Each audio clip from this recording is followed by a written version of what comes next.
Elaine Lipton is the character you play in Death Penalty. A psychologist. How do you like that kind of part? Well, I liked her.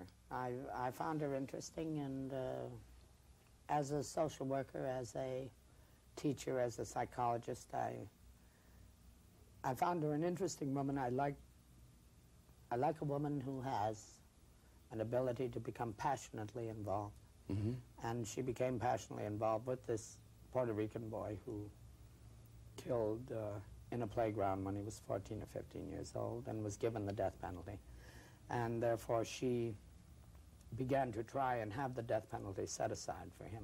But in the meantime, she began to teach him and try and overcome the hostility. And in doing that, began to discover a mind that if we had possibly discovered it back in first grade, mm-hmm. in a different kind of situation, instead of sending a boy out that was full of such rage and such hostility, that we could have had a different man. Maybe we could have had a savior instead of a killer. So in that it's taken from a true story. Yes.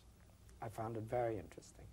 Do you feel that you got personally, emotionally involved in this story of death penalty?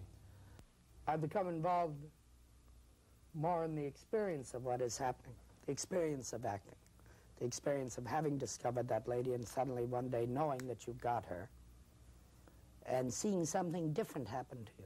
It's like where a script says she cries or she laughs, and you find that you do the opposite. And you let the opposite happen, because that's what happens in life. You do not react the way you think you're going to. And when the actor with you is moving the same way, then, yes. then that exciting thing happens Yes. with you. It's the magic part, isn't it? Yes, it's really raw. Yes. You know, and it's dangerous and it's nice.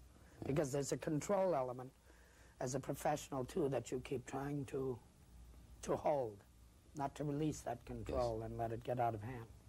So it becomes an exciting art form, like molding a clay. And when you have it, you only have it for that second. I mean, God forbid you should have to go back if something goes wrong with the camera and something goes off, and you have to go back. Then again, professionally, you have to be able to recreate that. But it's never quite like that exciting moment. Right. No. Thank you so much for being with us on Action News and telling us a little about death penalty and a lot about Colleen Dewhurst. It's been a pleasure. Thank you. Thank you. Thank you very much.